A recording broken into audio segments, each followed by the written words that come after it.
Welcome to Missing the Mark, where we look for meaning in strange places. I'm Christopher. This video is going to be a follow-up video to my video on what is reason.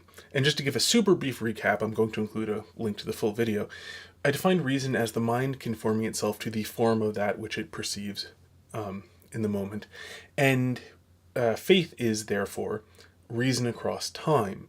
That is to say, carrying in the mind those forms that it has apprehended and that thus have made an impression upon the mind, but are not presently being perceived. So that was how I defined reason. Now, it might reasonably come up as a question, well, what is discursive reason then? That is reason using language, like a formal proof, for example, like in formal logic, or even a less formal proof, but in words. And similarly, what is faith in what somebody tells you through language? And in what way is this compatible with what I had said?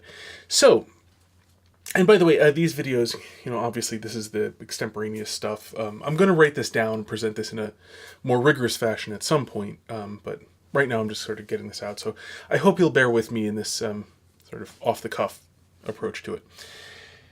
The thing about discursive reason, in terms of how I defined it before, is that discursive reason is properly understood not as a direct relation to symbols. The symbols, there's a whole discussion of semiotics, and I'll link a video on that one too.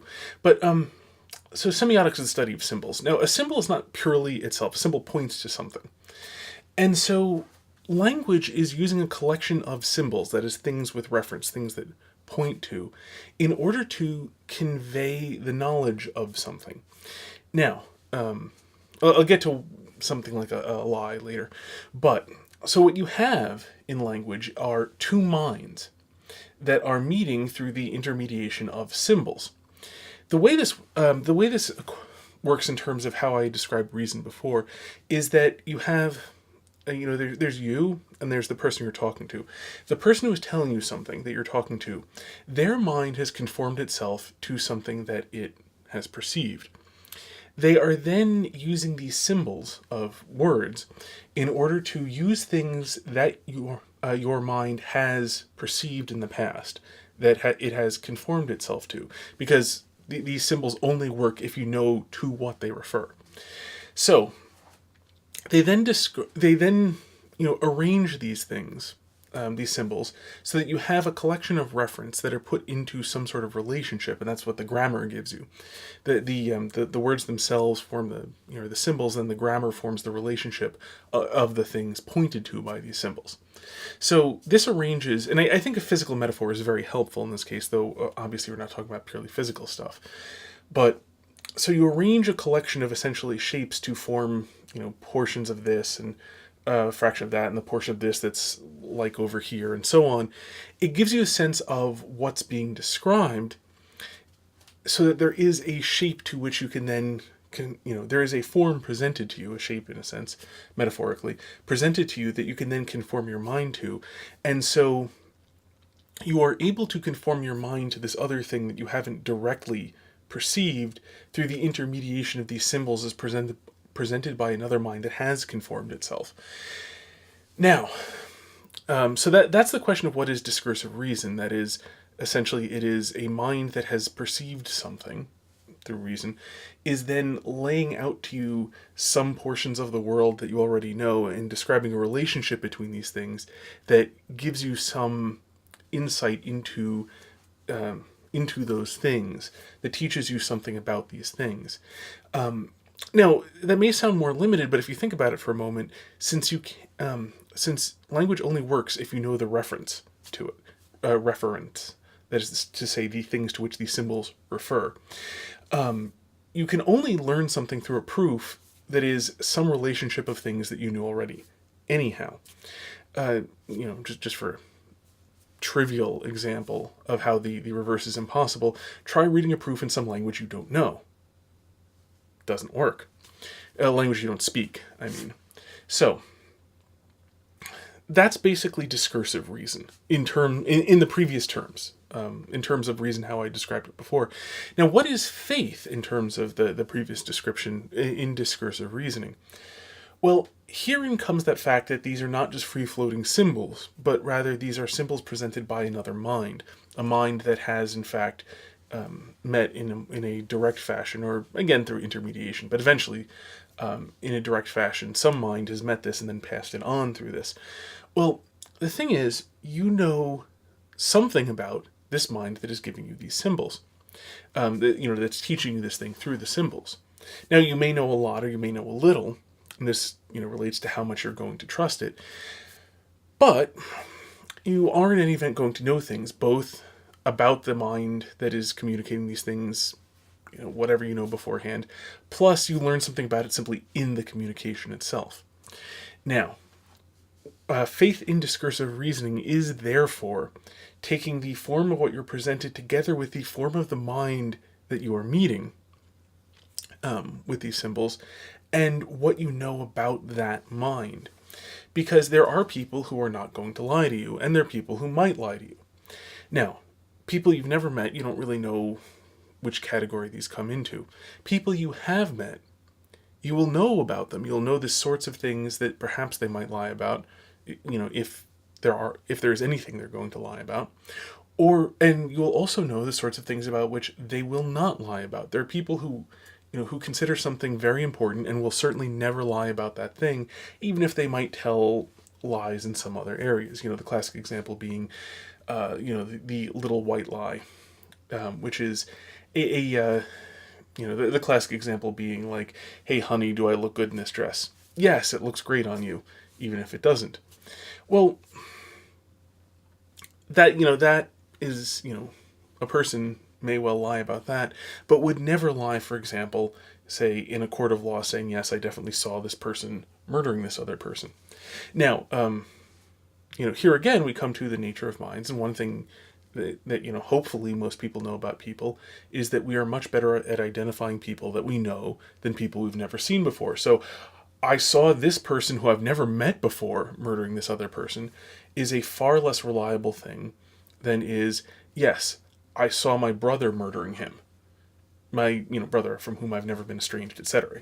Brother I've seen many times a day for many, many years of my life. That is a pretty reliable identification, though again, not certain. And so this bears into, how, what do you know about the mind that is communicating? For example, how well they know the person is information very much about it, given how a human mind works. Again, you might ask things like, how willing is the person to die rather than renounce their testimony? That comes into historical evaluations. What is their testimony actually about? Was their testimony particularly useful to them? And therein, a razor that I often propose is that if you're evaluating religions to find a true one, those religions in which the person who founded the religion got more sexual partners than they would have had they not founded the religion should be considered last. And that speaks to the nature of the mind that's telling you things, because a lot of people are willing to lie in cases where they get extra sexual partners. So, that, for example, is information about, that is knowledge about the form of the mind involved, because we're talking about human minds. Okay, so that's, there's a lot, there's a lot you do know about another person simply by virtue of being human, and there's a lot you don't know about another person simply by virtue of them not being you, being a different person. So the final thing comes down to, what then is lying, and that is where a person arranges symbols in such a way that the relationship is not real. And again, we get to, there's, as finite creatures, we aren't omniscient. We can't tell for certain whether or not we are being lied to. There are a lot of cases where it becomes extremely likely that we are, or extremely likely that we're not, but, all things sort of fall between those two, because there are just things we don't know as finite creatures. But lying in that case simply comes down to, the arrangement of these things so as to produce a false image that the mind can conform to, and thus you can be mistaken, having been impressed with a form that isn't actually real. So that's, in terms of the previous thing, that's what that amounts to. Again, this looks like it kind of touches on issues of like, well, can you be certain? But the problem is, if you try to introduce that certainty, Descartes phrased it in terms of, is there anything that I can't doubt? Having looked over and having been mistaken in the past, is there anything that I can't doubt? Was how he began Meditations on First Philosophy, and to some degree wrecked the world. And the answer, of course, his answer was the cogito ergo sum. Clearly, if anybody is asking the question at all, then that mind that is asking the question exists. Curiously enough, a lot of people actually reject that these days. They conclude something must exist, but not necessarily a mind. Don't want to get into that. But it might arise the question, am I suggesting that there is more certainty than is possible? And the answer is no, that in all things where you are trusting somebody, there is an element of, trust. Anything that anybody tells you, you are taking on some degree of trust. So everything is on the spectrum of trust. Nothing is on the spectrum of certain, in that sense, impossible to doubt within discursive reason. So nothing that I said suggests that it is definitely certain. That is to say, impossible to doubt. It is, however, possible to communicate real knowledge. And this does explain how it is possible not only to know things yourself, but to actually communicate them through language in a way where it is still actual knowledge. Because all knowledge has to eventually come down to a noetic knowledge, a direct apprehension of the truth. Because if you don't have a direct apprehension of the truth, if you try to keep it purely lingual, you have an infinite recursion problem. And that's what leads you basically to where Kant ended up. In an introduction, not the main work, but where basically you're stuck making mental models where you make them and you live trapped inside these mental models, and at best you can kind of check the mental models against the outside world. Maybe you might get some idea where you're right or wrong, but so that's the alternative to what I'm describing basically, is that where eventually reason becomes not descriptive but constructive, that reason creates reality inside your own mind. And then maybe the reality you created is kind of like the reality outside of it, you hope. That's the alternative. It's very, very popular. But just so to describe the difference between the two, and how, within that, of course, since, that's the result of discursive. Discursion, you can't communicate anything to anybody. In terms of actual knowledge, all you can do is sort of pass on mental models, basically, within that sort of more Kantian framework. So, anyway, there's that question. Nobody's asked it yet, but at some point someone might. It's a very reasonable question to ask, so hopefully this answers it. And until next time, may you hit everything you aim at.